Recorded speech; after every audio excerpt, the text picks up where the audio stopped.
जय श्री कृष्णा बच्चों। आज मैं आप लोगों को एक बड़ा इम्पोर्टेंट हिसाब बनाकर भेजने जा रहा हूँ। समझ गए नमिता जा? ये देखिए, एक आपको दिया हुआ है, एक आपको समतल दर्पण है। तो एक थ्योरम है कि समतल दर्पण से वस्तु की दूरी और उसके प्रतिबिंब की दूरी दोनों समान होती है। ठीक है, तो देखिए मैं इसको पहले लिख देता हूं। समतल दर्पण से समतल दर्पण से वस्तु की दूरी, समतल दर्पण से वस्तु की दूरी और प्रतिबिंब की दूरी, प्रतिबिंब की दूरी समान होती है, समान होती है। यही चीज आज मैं आपको दिखाने जा रहा हूं। ठीक है भाभी, समझ गए? जी हाँ। समतल दर्पण से वस्तु की दूरी और प्रतिबिंब की दूरी समान होती है। तो एक समतल दर्पण ले लिया, ये देखिए वस्तु है, ये जो आपका है वो वस्तु है, जो यहां से सीधे जा रहा है दर्पण के वो बिंदु पर आपतित हो रही है, अपरावर्तित होकर के बी दिशा में लौट जाती है। और ये आपका एक डाला गया है, इसको बोलते हैं नॉर्मल, हिंदी में इसको कहते हैं अभिलंब बोलते हैं। तो इस अभिलंब को इस तरह से डाला गया है। तो दिखाना है कि जो इसका प्रतिबिंब जो बन रहा है ये डैश, तो ये दूरी और ये दूरी दोनों आपको समान होना चाहिए। तो हम लोग सबसे पहले क्या लिखेंगे बच्चों? मुख्य प्रतिज्ञा। मुख्य प्रतिज्ञा, समझ गई प्रेमलता? मुख्य प्रतिज्ञा दिया हुआ है कि, दिया हुआ है कि Mn एक समतल दर्पण है। Mn एक समतल दर्पण है जिसके परावर्तक सतह के सामने, जिसके परावर्तक सतह, जिसके परावर्तक सतह के सामने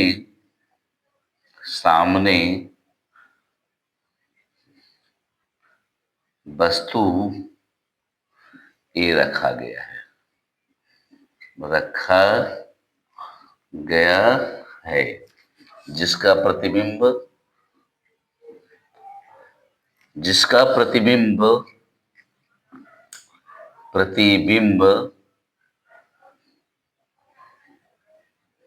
दर्पण के पीछे स्थान ए डैश पर बनता है। समझने में कोई दिक्कत है ना जी? आप दिया हुआ है कि Mn एक समतल दर्पण है जिसके परावर्तक सतह के सामने वस्तु ए रखा गया है, जिसका प्रतिबिंब दर्पण के पीछे स्थान ए डैश पर बनता है। अब देखिए साबित क्या करना है बच्चे? साबित करना है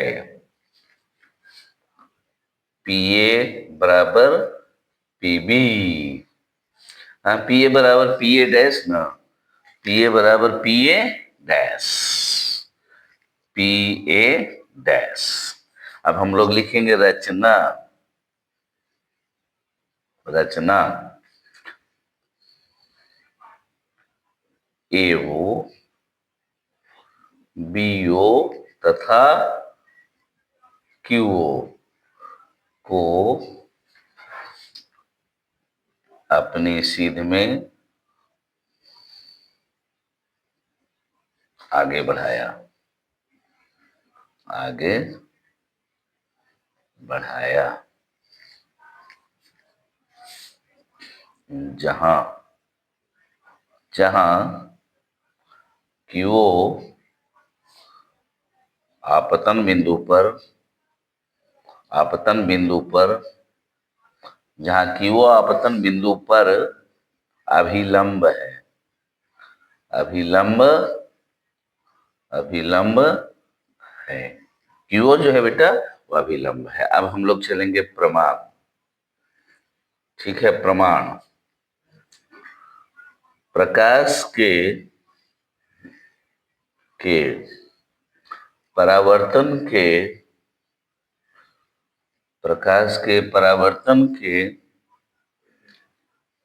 परावर्तन के नियम से, प्रकाश के परावर्तन के नियम से एंगल ए ओ क्यू बराबर मिलेगा एंगल बी ओ क्यू। इसको मानेगा इक्वेशन फर्स्ट। मतलब ये एंगल जो आपका है वो ये एंगल के बराबर मिलेगा। ये एंगल आई है, ये एंगल आर है, angle of incidence, angle of reflection, यानी ए ओ क्यू बराबर बी ओ क्यू आपको मिलेगा। इसको मानिएगा समीकरण फर्स्ट। और बी ओ क्यू जो है बेटा वो ए डैश ओ और क्यू डैश के बराबर होगा। ठीक है जी, हाँ, बुझ गए? क्यों होगा ये कौन और ये कौन क्यों होगा बताओगी? चलो भाभ्या बुदबुदा रही है, वही बता देगी क्या? ये है शीर्षाभिमुख कोणों के युग्म। ठीक है, रवि भास्कर तुम ही बता रहा था। ठीक है, चलो धर्मेंद्र कुमार जी और एक बच्चे हैं, क्या नाम है उनका, और जो भी बच्चे हैं सब हैं, सबका आशीर्वाद हमको है, हमारा आशीर्वाद सबको है। प्रेमलता कुमारी, आस्था कुमारी, अंशिका कुमारी, गुनगुन कुमारी। अब देखिए आगे आपका अब ये कोण बराबर ये कोण कैसे लिखिएगा? तो लिखिएगा पुनः हम जानते हैं कि शीर्षाभिमुख कोणों के युग्म आपस में समान होते हैं। इसको यहाँ लिखना पड़ेगा बेटा। पुनः हम जानते हैं कि पुनः हम जानते हैं कि शीर्षाभिमुख कोणों के युग्म शीर्षाभिमुख कोणों के युग्म शीर्षाभिमुख कोणों के युग्म समान होते हैं, समान होते शीर्षाभिमुख कोणों के युग्म समान होते हैं। इसलिए क्या मिलेगा बच्चों? तो angle A dash O Q dash बराबर मिलेगा एंगल बी ओ क्यू। इसको समीकरण क्या मानिएगा? दो मानिएगा। तो बी ओ क्यू तो दोनों में आपको कॉमन मिल रहा है, तो ये दोनों भी बराबर हो जाएगा, यानी समीकरण एक और समीकरण दो से। लीजिए मैं यहां लिख देता हूं, समीकरण एक तथा समीकरण दो से क्या मिलेगा बच्चों? तो एंगल ए ओ क्यू बराबर मिलेगा angle A dash O Q dash. समझ रही है? इसको समीकरण क्या मान लेंगे? 3। समझ में आ गया नमिता? यहाँ जो है ना, यहाँ तक लिखिए, उसके बाद फिर यहाँ लिख दिए, थोड़ा सा जगह था वहां पर हमने लिख दिया। अब इतना आप लोग लिख लीजिएगा, फिर इसको मिटा के हम लोग आगे चलेंगे। समझ गई ना? अब तक हमने ये कोण और ये कोण बराबर दिखा दिया है। ठीक है, क्लास में जब मैं इस सवाल को बता रहा था, बहुत सारे बच्चे इसको सीखना चाहते थे, इसलिए मैंने सोचा कि बना करके इसको मैं भेज देता हूँ। और भी 9th क्लास के या 8th क्लास के जितने भी बच्चे हैं सब लिख लेंगे तो बहुत जरूरी है। 7 में भी ये पढ़ना है, समतल दर्पण से वस्तु की दूरी प्रतिबिंब की दूरी के समान होती है। तो पहले इतना आप लोग लिख लीजिए, या स्क्रीनशॉट ले सकते हैं तो ले लीजिए, क्योंकि मैं इसके आगे अब आपको बताऊंगा। ठीक है, लिख लिए? स्क्रीनशॉट ही ले लीजिए अगर नहीं लिख सके हैं तो। ठीक है बच्चों, मैं इसके आगे आपको बताता हूँ। अब इसके आगे देखिए, पुनः हम जानते हैं कि क्यूओ लंब एमएन, ये जो है ना इस पर लंब है, लिख दीजिएगा पुनः हम जानते हैं कि, पुनः हम जानते हैं कि, पुनः हम जानते हैं कि क्यूओ लंब एमएन। इसलिए आपको क्या मिलेगा बेटा? तो एंगल पी ओ क्यू बराबर 90 डिग्री। ठीक है, इसको मान लोगे समीकरण 4, क्योंकि 3 तक हम लोग मान चुके थे। और इधर भी मिलेगा आपको क्यू डैश ओ लंब एम एन, उधर से भी लंब ही है, ये भी लंब है, इसलिए मिलेगा angle Q dash O P. इधर से भी चलेंगे क्यू डैश ओ पी, तो ये भी आपको 90 डिग्री, ये भी पूरा 90 आपको मिलेगा, ये पूरा 90 और ये भी पूरा आपको 90 मिलेगा। बराबर कितना डिग्री मिलेगा? 90 डिग्री। और आपको मैंने बताया है कि सभी समकोण आपस में समान होते हैं, सभी समकोण आपस में समान होते हैं।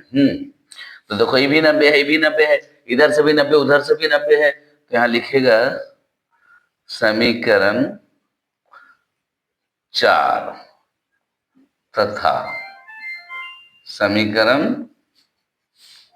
5 से अब क्या मिलेगा बच्चों? तो एंगल पी ओ क्यू बराबर angle Q dash O P. अब इसको तोड़िएगा तो यहां मिल जाएगा angle P A O Q plus angle P O A. देखिए ये एंगल और ये एंगल दो भाग में तोड़ दिए, बराबर इधर क्या मिलेगा बेटा? अब इसको मिटा देते हैं, इसकी अब जरूरत ही नहीं, आप लोग समझ गए इस बात को। तो इधर मिल जाएगा angle A O Q P O A. अब इधर चलिएगा तो इधर मिल जाएगा आपको A dash O Q dash बराबर प्लस मिल जाएगा आपको P O A dash, P O A dash मतलब ये एंगल ये दोनों कट जाएगा। देखो ए ओ क्यू कट जाएगा, ए डैश ओ क्यू डैश है, ये दोनों कट जाएगा क्योंकि आपको समीकरण 3 में ऐसा माना है, यानी एंगल पी ओ ए बराबर मिलेगा पी ओ ए डैश। इसको समीकरण क्या मानोगे? 5 तक माने थे तो इसको 6 मान लीजिएगा। क्या मान लीजिएगा? समीकरण 6। तो इतना भी लिख लो बच्चों, क्योंकि अब हम लोग अंतिम पेज की ओर जाएंगे। ठीक है, इतना लिख लीजिए। समीकरण 6 तक हम लोग आ गए हैं, और फिर हम लोग अंतिम पेज की ओर जा रहे हैं। बस अब खत्म होने वाला है, ज्यादा अब नहीं है, खाली सर्वांग सम करेंगे बस हो जाएगा आपको। ठीक है, इतना लिख लिए। समीकरण 6 से अगर नहीं लिख सकते तो स्क्रीनशॉट ही ले लीजिए।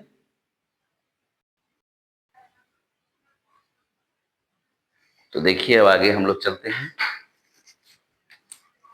पुनः त्रिभुज ए पी ओ तथा त्रिभुज ए डैश पी ओ में तो मिलेगा बच्चों ओ पी ए बराबर ओ पी ए डैश बराबर क्या डिग्री लिख दीजिएगा? 90 डिग्री। इधर भी 90 है और इधर भी 90 है, चूंकि आपको दूरियां हमेशा फिजिक्स में लंबवत ली जाती है। फिर आगे चलेंगे बच्चों तो मिलेगा एंगल ए डैश या ए जो अभी हम लोग समीकरण में दिखाए थे, एंगल पी ओ ए बराबर angle P O A dash. यहां लीजिएगा समीकरण 6 से। हो गया। और एक से मिलेगा बच्चों पीओ बराबर पीओ, क्या लिखाएगा? चलो बोलो नमिता जा। पीओ बराबर पीओ क्या लिखेगी? उभयनिष्ठ। उभयनिष्ठ लिख रहा है आर्यन?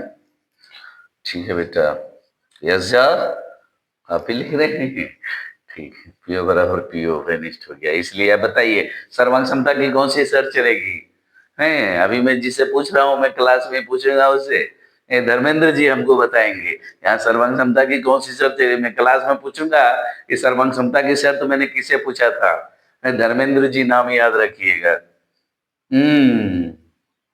मटियानी नरेश, इसलिए ए एस ए सर्वांग समता प्रतिबंध से, सर्वांग समता प्रतिबंध से, प्रतिबंध से क्या मिलेगा बेटा? तो त्रिभुज ए पी ओ सर्वांगसम त्रिभुज ए डैश पी ओ दोनों सर्वांगसम होंगे, इसलिए आपको मिल जाएगा पी ए बराबर पी बी। पी बी में क्यों लिख देता हूं, ये मैं अगले साल में आपको बताऊंगा, पीए बराबर पीवी, अभी पीए बराबर पीए डैश। अब अगर मैं क्या लिख दीजिएगा, प्रूव्ड।